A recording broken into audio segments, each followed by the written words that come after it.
We are the Gujarat Technological University. Since its inception over a decade ago, GTU has been empowering young and curating minds to realize their true potential. Over 4 lakh inspired students are enrolled with one of the premier academic universities in India.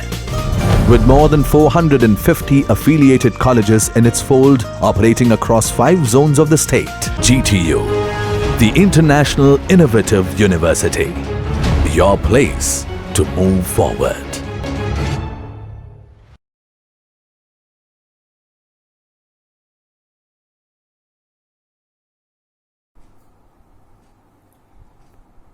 Hello everyone, this is Dr. VALA and today we are going to discuss about corporate restructuring. Any company or business undergoes change on a continuous basis. Generally, the change is forced upon the company by the external environment such as increased competition, advent of a new technology, emergence of a new market, demographic changes, business cycle, etc. So, the organizations undertake changes to enhance their leadership position. So, if company make any change, that change is known as corporate restructuring. Now let's see what is the actual meaning of corporate restructuring. The mentioned 3 activities are known as corporate restructuring. First of all, any change in a business capacity or portfolio that is carried out by an inorganic route. Now, what is inorganic route? Inorganic route means, for example, acquisition of Jaguar Land Rover from Ford by Tata Motors. So, it is qualified as corporate restructuring. On the other hand, when Tata Motors launched Sumo and later Indica, it was an expansion of its business portfolio. However, these products were launched from Tata Motors' own capacity. So it was by organic route, not through any merger or acquisition. So it is not the corporate restructuring. When any change is done from an inorganic route, only that thing is known as corporate restructuring, not from the organic route. Now second one, any change in the capital structure of a company that is not in the ordinary course of its business. Now capital structure means debt to equity ratio. So any change in the proportion of debt and equity, that is known as corporate restructuring. And the third one, any change in the ownership of a company or control over its management. Now any change in the ownership means merger, demerger, acquisition, sell-off, delisting, all are qualified to be known as corporate restructuring. So all of the above 3 points are known as corporate restructuring or a combination of any 2 or all of the above. So, types of corporate restructuring as per the above 3 topics or points are, first of all, portfolio restructuring, then second one, financial restructuring, and third one, organizational restructuring. Now, the activities or changes which are not termed as corporate restructuring. The previous 3 points were known as corporate restructuring. Now, which are the points which are not known as a corporate restructuring? First of all, initial creation of a limited company, or we can say conversion of a partnership into the company or conversion of a private company into a public, it is not the corporate restructuring. Then second one, change in the organizational structure, or we can say hierarchy, like suppose functional organizational, divisional organizational, matrix organizational, etc. It is not the corporate restructuring. Then change in the business process.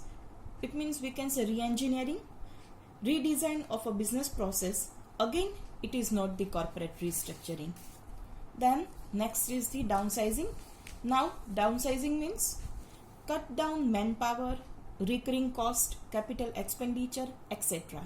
So again, downsizing is not the corporate restructuring.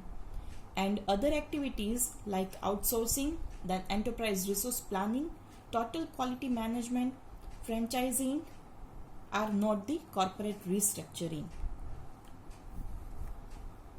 Now, next is the various forms of corporate restructuring. Various forms of corporate restructuring include merger, consolidation, amalgamation, acquisition, divestiture, demerger, joint venture, reduction of capital, buyback of securities, and delisting of securities. These all are the various forms, or we can say types, of corporate restructuring. Now let's discuss it one by one. First one is the merger. Merger includes combination of all the assets, liabilities, loans and businesses of two or more companies, and at the end one of them will survive. For example, A plus B equals to A or B. Either of the company will survive, like Disney and Pixar. Then second one is the consolidation. It is a combination of all the assets, liabilities, loan and businesses of two or more companies, and none of which will survive, and new company own all the assets and liabilities. It means we can say A plus B equals to not A or B, but one new company, that is the C. Now next one is the amalgamation. Amalgamation is the something different thing. Amalgamation includes both merger and consolidation. It could be either in the form of merger or consolidation, and this term is only used in India. So amalgamation, this term is only used in India. Okay, in India we can use amalgamation word for a merger also and for a consolidation also. Now next is acquisition. Acquisition means a company or an individual or a group of individuals acquires control over another company, known as a target company. Over here, control means control over management, policy making, etc. For example, we can take example of acquisitions are Chorus by Tata Steel, Hutch by Vodafone, and Sahara Airlines by Jet Airways. Now next is the divestiture. When company is in the need of cash or want to fulfill debt, at that time they will sell their few assets which are not that much useful, or we can say increase the resources for a core business with selling the assets of a non-core business. That is known as a divestiture. Next, demerger. It is the separation of a large company into two or more smaller organizations, particularly as the dissolution of an earlier merger. It is a business strategy wherein company transfers one or more of its business undertakings to another company. It can take three forms: spin-off, split up and split off. Wipro's information technology division is the best example of spin-off, which got separated from its parent company long back in 1980s. Next is joint venture. In joint venture, two or more companies contribute to equity capital of a new company in a pre-decided proportion. So we can say it is a one kind of a partnership. Maruti Suzuki is the biggest joint venture of India, in which Maruti Suzuki had the government of India as one of the joint venture partners. Next is reduction of capital. This is a legal process under Section 100 to under Section 104 of the Companies Act 1956, by which a company is allowed to reduce liabilities on any of its shares in respect of share capital not paid up, or is allowed to cancel any paid up share capital which is lost, or is allowed to pay off any paid up capital which is in excess of its recruitment.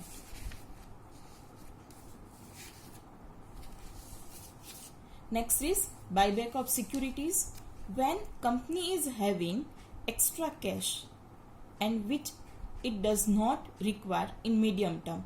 Now medium term we can say for 3 to 5 years. At that time company using this excess cash and buy back the securities from the shareholders. So that is known as a buyback of securities.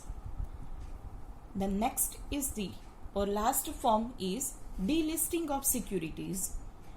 As we all know, any company can list their securities, either its equity shares or preference shares or debt securities on a stock exchanges. So this delisting of a security could be delisting of any of the securities from any of the stock exchanges. So these all are about corporate restructuring and its various forms. I hope you enjoyed this session. Thank you so much. Have a good day.